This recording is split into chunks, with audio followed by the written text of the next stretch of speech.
Shalom Bapak Ibu yang kekasih di dalam Kristus Yesus Tuhan kita. Bersyukur kalau hari ini saat saya menyampaikan firman Tuhan, saya percaya bahwa saat Bapak Ibu mendengarkan firman Tuhan ini, Bapak Ibu dalam keadaan sehat, kuat, dan diberkati oleh Tuhan. Saya juga percaya kalau pada saat ini, saat engkau sedang mendengarkan firman Tuhan, dan engkau sedang berada dalam kelemahan tubuh, engkau sedang berada dalam masalah, percayalah bahwa firman Tuhan akan datang kepadamu, memulihkan hidupmu, dan membuat hidupmu lebih baik dari hari-hari sebelumnya. Bapak Ibu Saudara yang kekasih di dalam Kristus, sudah begitu lama, kurang lebih hampir 10 bulan, kita berada dalam masa yang begitu sulit, dalam masa COVID-19, dan kita semua melakukan kehidupan yang baru. Dalam kehidupan yang baru banyak hal yang kita perlu perhatikan supaya kita tetap berada di dalam kasih Tuhan, dan sebagai orang percaya kita tetap menjadi berkat bagi orang yang belum percaya. Mari Bapak Ibu Saudara, saya mengundang kita sama-sama untuk buka di dalam firman Tuhan di Kisah Para Rasul pasal 3 ayat 1 sampai dengan ayatnya yang ke-10. Kisah Para Rasul pasal 3 ayat 1 sampai dengan ayatnya yang ke-10. Saya akan baca firman Tuhan, Bapak Ibu Saudara bisa mengikuti saya dengan perlahan-lahan. Demikian firman Tuhan. Pada suatu hari menjelang waktu sembahyang, yaitu pukul 3 petang, naiklah Petrus dan Yohanes ke bait Allah. Di situ ada seorang laki-laki yang lumpuh sejak lahirnya, sehingga ia harus diusung.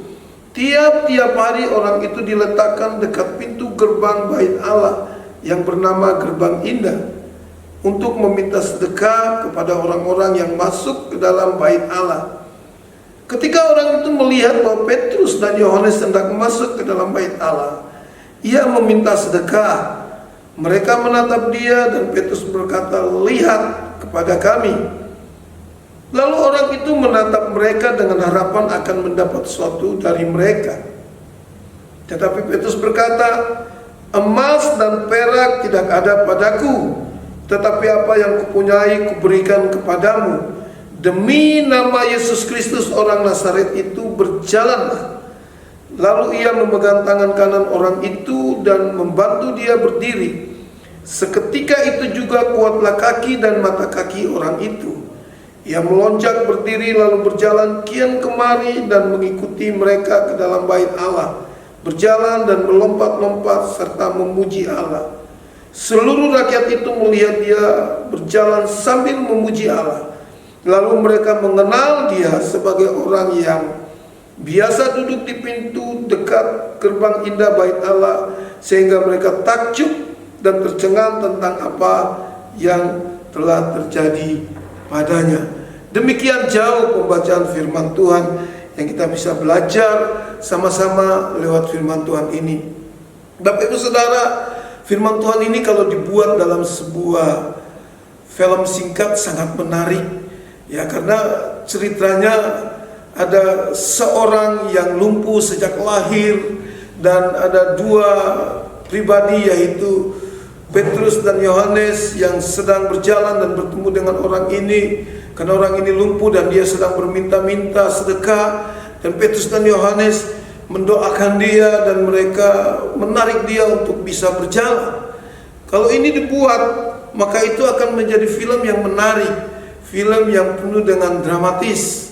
Bapak Ibu Saudara, coba perhatikan di dalam kisah ini ada hal-hal poin-poin yang penting yang Bapak Ibu dan saya kita bisa belajar sama-sama supaya kita menjadi orang percaya, kita menjadi orang Kristen, kita bisa benar-benar mengambil posisi kita, di mana kita benar-benar dapat menjadi saksi, menjadi berkat lewat firman Tuhan di hari ini.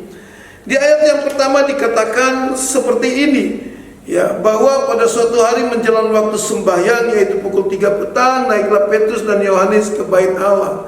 Bapak Ibu Saudara, saya percaya bahwa Bapak Ibu dan Saudara memiliki waktu-waktu pribadi dengan Tuhan. Saudara bisa berdoa di jam-jam tertentu. Ada yang berdoa di pagi hari, ada yang berdoa di siang hari, ada yang berdoa di tengah malam. Yang pasti jam-jam doa saudara adalah jam di mana saudara berkomunikasi dengan Allah, dengan Tuhan, dan di situ saudara tidak diganggu. Nah, itu baik saudara. Tapi di dalam kisah ini kita belajar ada waktu-waktu tertentu, ada tiap-tiap hari ada orang-orang yang datang ke bait Allah. Di sini dikatakan bahwa jam 3 petang Petrus dan Yohanes mereka ke bait Allah. Artinya orang-orang Yahudi hampir setiap hari mereka datang ke bait Allah untuk memuji Allah. Mereka datang ke bait Allah untuk berdoa di sana. Mereka meminta petunjuk Tuhan untuk apa yang harus mereka lakukan.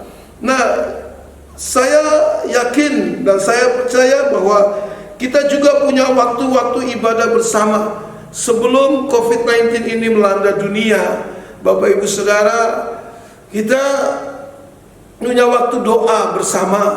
Ada hari-hari di mana jemaat Tuhan berkumpul untuk kita berdoa. Ada hari-hari di mana kita berkumpul untuk beribadah dan memuji Tuhan bersama-sama. Ada hari-hari di mana kita sedang berada di Kersel. Kita sedang melakukan komunitas satu sama lain, kita kunjungan. Dan ada hari-hari di mana kita bisa berinteraksi.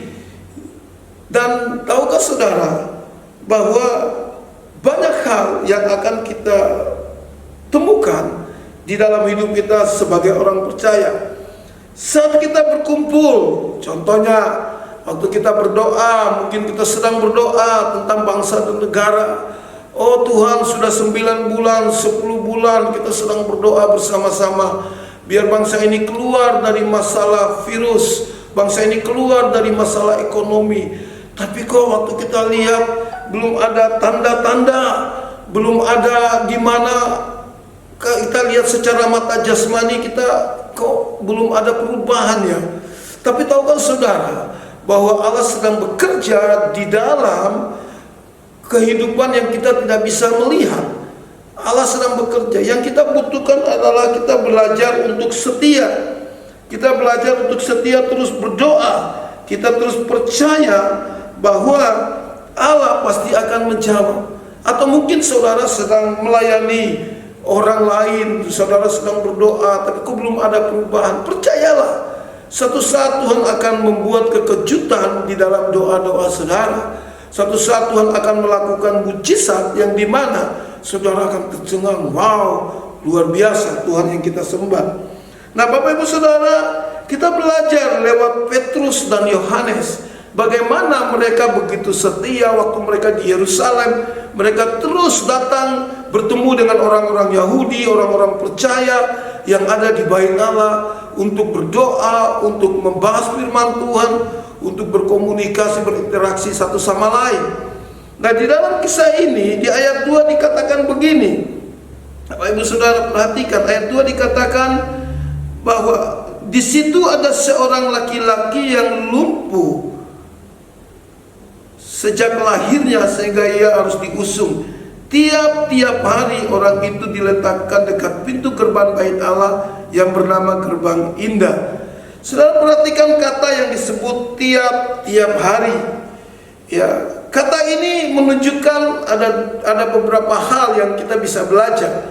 Bahwa tiap-tiap hari ya orang lumpuh yang sejak lahir ini dia dibawa ke dalam bait, ke dekat pintu gerbang bait Allah. Dan tiap-tiap hari ada orang-orang yang masuk ke dalam bait Allah. Ada orang-orang Yahudi, ada orang-orang percaya yang tiap hari mereka masuk ke dalam bait Allah untuk berdoa dan untuk sembahyang di sana. Dengan kata lain, ada suatu aktivitas yang rutinitas yang terjadi dalam hidup orang Kristen atau orang percaya waktu itu. Nah, kita juga seperti itu Bapak Ibu Saudara. Mungkin setiap hari kita tidak pergi ke gereja seperti orang Yahudi dalam pembacaan firman Tuhan kita hari ini. Ya. Nah, tapi yang pasti tiap-tiap hari kita akan bertemu dengan setiap orang, ya. Nah, dikatakan bahwa orang lumpuh ini yang sejak lahir ini, dia diletakkan di pintu gerbang bait Allah untuk meminta-minta sedekah.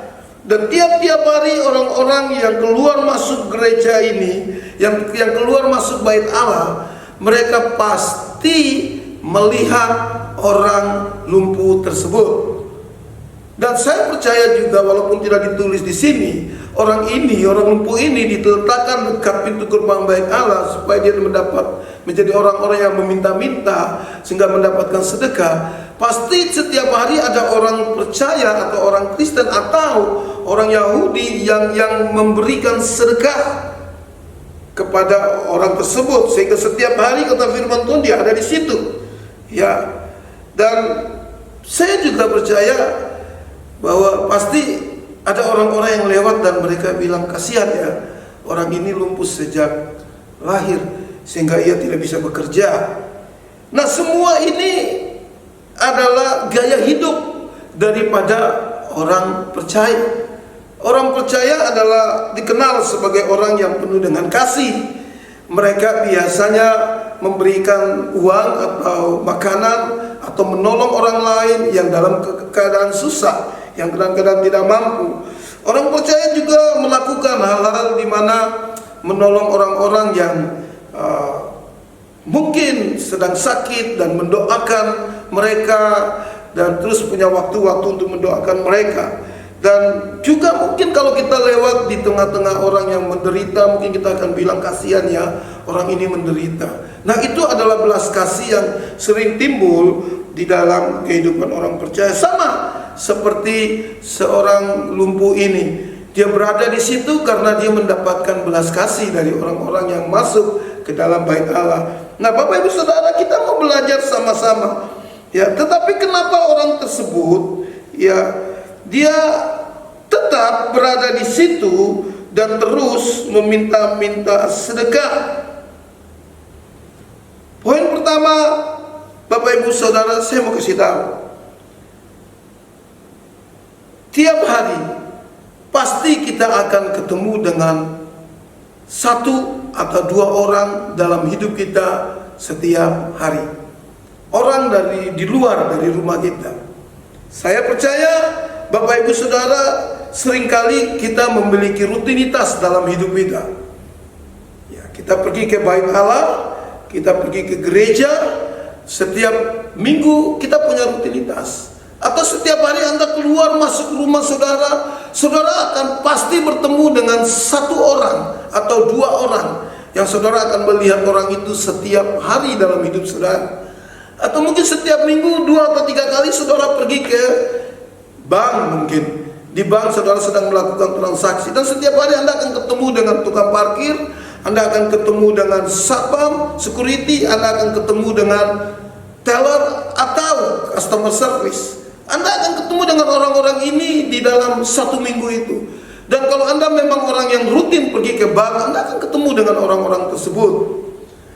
Saya mau beritahu bahwa setiap hari pun kalau Anda yang suka pergi ke supermarket, Anda yang pergi belanja di mall, atau mungkin Anda yang adalah orang yang sering beraktivitas di luar rumah, ya dengan hobi Anda yang sama, Anda akan ketemu dengan orang-orang yang sama setiap minggu.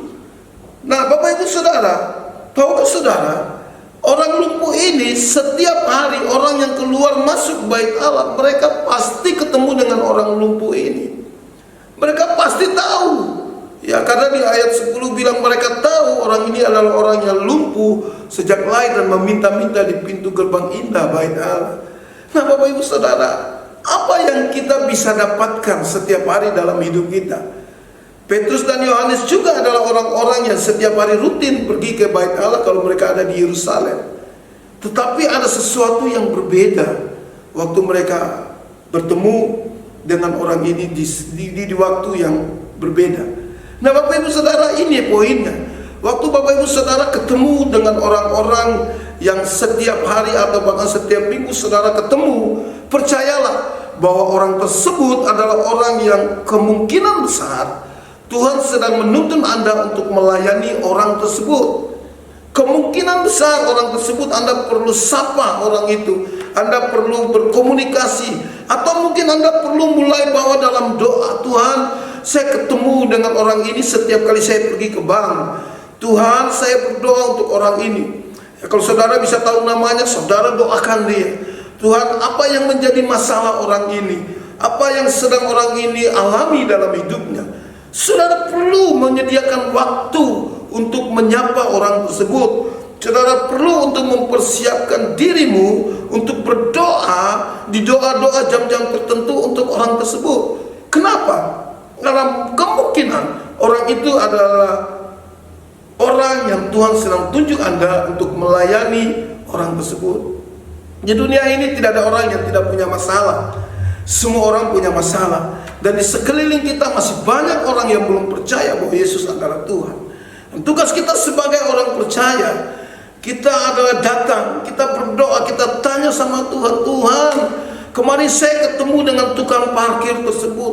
Mungkin setiap kali Anda parkir, Anda memberikan dia uang parkir 3.000 rupiah, 2.000 rupiah. Bahkan mungkin kalau Anda tidak ambil duit, Anda minta tolong 1.000 saja cukup dulu.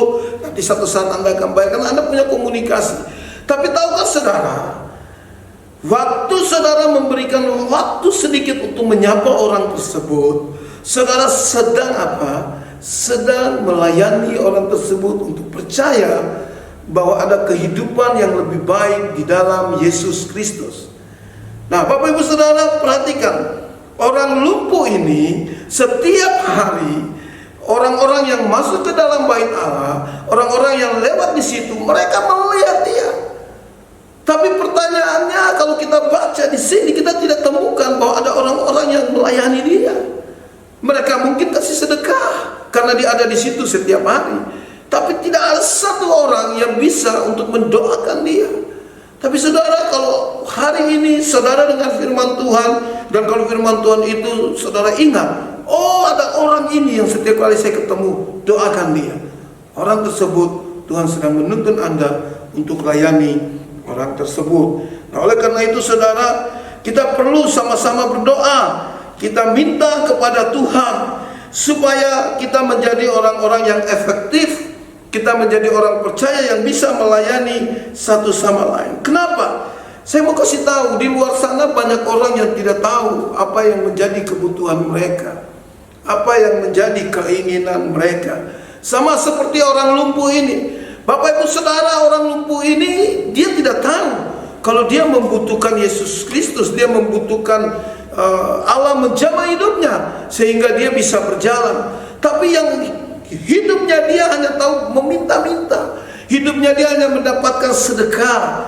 Tahukah saudara, dia tidak tahu kebutuhan dia yang utama, yaitu dia membutuhkan juru selamat, dia membutuhkan Yesus Kristus untuk memulihkan hidupnya supaya dia dapat berjalan dan supaya dia dapat melakukan segala aktivitasnya dan dapat bekerja. Nah, ada sebuah kisah di dalam Matius 20 ayat 30. Saya baca Matius 20 ayat 30 sampai ayat 33. Di situ dikatakan begini. Ada dua orang buta yang duduk di di pinggir jalan mendengar bahwa Yesus lewat, lalu mereka berseru, "Tuhan, Anak Daud, kasihanilah kami." Tetapi orang banyak itu menegur mereka supaya mereka diam. Namun mereka makin keras berseru, katanya, "Tuhan, Anak Daud, kasihanilah kami." Lalu Yesus berhenti memanggil mereka. Ia berkata, "Apa yang kamu kehendaki supaya aku perbuat bagimu?" Jawab mereka, "Tuhan, supaya mata kami dapat melihat." Dua orang buta ini, mereka tahu mereka buta dan mereka minta, mereka mendengar tentang Yesus. Dia adalah Tuhan yang dapat menyembuhkan. Sehingga mereka berteriak, "Oh Tuhan, Anak Daud, kasihanilah kami." Dan Yesus tanya, "Apa yang aku dapat lakukan untuk kamu?" Bapak Ibu Saudara, orang buta ini tahu dia butuh Yesus untuk ia dapat sembuh, sehingga matanya dapat melihat dan dia dapat bekerja. Tetapi orang yang lumpuh di bait Allah ini dia tidak ngerti. Coba lihat saudara, ayatnya yang ketiga. Ayat yang ketiga di situ dikatakan begini, ketika orang itu melihat bahwa Petrus dan Yohanes sedang masuk ke bait Allah, ia meminta sedekah. Dia panggil Petrus dan Yohanes, "Berikan aku uang." Itu kurang lebih begitu. Dia minta uang.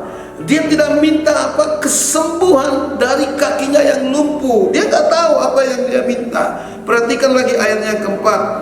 Mereka menatap dia dan Petrus berkata, lihatlah kepada kami. Lalu ayat 5 bilang ini, lalu orang itu menatap mereka dengan harapan akan mendapatkan sesuatu dari mereka. Artinya orang ini tidak bisa tahu kebutuhan utamanya. Orang ini dia butuh Yesus Kristus. Saudara, itu yang saya mau kasih tahu. Di luar sana banyak orang yang bekerja keras, banyak orang yang melakukan aktivitas, tetapi mereka tidak tahu kebutuhan utamanya. Mereka butuh Yesus sebagai Tuhan dalam hidup mereka. Mereka butuh hidup yang kekal dalam hidup mereka. Dan masih banyak orang yang kita ketemu di dalam hidup kita setiap hari, setiap minggu, setiap bulan. Mari kita berikan waktu untuk kita layani mereka. Dan ketahuilah, Tuhan menuntun kita supaya mereka dapat diselamatkan. Itu poin yang pertama. Ya, poin yang pertama, saya berdoa biar Bapak Ibu Saudara kita menjadi orang Kristen yang efektif. Kita benar-benar dapat melihat ada orang-orang di sekeliling kita yang perlu kita berikan waktu untuk melayani, untuk mendoakan mereka. Berikutnya, Bapak Ibu Saudara, poin yang kedua, ya, di situ firman Tuhan mengatakan begini. Ya, di ayat yang keempat bilang begini, saudara. Mereka menatap dia dan Petrus berkata, lihat kepada kami. Nah, Bapak Ibu Saudara, perhatikan kata ini. Lihat kepada kami. Di situ ada kata, di situ ada tanda titik. Artinya ada jeda sebentar, ada jeda, sehingga di ayat kelima ada kesempatan orang lumpuh itu menatap mereka dengan harapan akan memberi. Saya percaya seperti ini, Bapak Ibu Saudara. Waktu Petrus ketemu dengan orang tersebut, ya, waktu orang itu meminta sedekah, Petrus langsung melihat orang itu dan Petrus bertanya kepada Tuhan, Yesus, apa yang saya harus lakukan untuk orang ini? Ya, dan saya percaya dalam waktu singkat langsung Allah berbicara. Yesus bilang kepada dia, gitu ya, kepada Petrus. Saudara perhatikan ayatnya yang ke-6. Ya. Tetapi Petrus berkata, emas dan perak tidak ada padaku, tetapi apa yang kupunyai kuberikan kepadamu. Demi nama Yesus Kristus orang Nazaret itu berjalanlah. Saudara, Petrus waktu menatap dia, Petrus bertanya kepada Yesus, Yesus, apa yang perlu saya lakukan untuk orang yang buta sejak lahir ini? Tidak mungkin dia bisa berjalan karena dia sejak lahir. Tanya, dan Yesus bilang bahwa berikan dia namaku. Kurang lebih begitu, Bapak Ibu Saudara. Tapi itu bahasa saya yang saya pakai.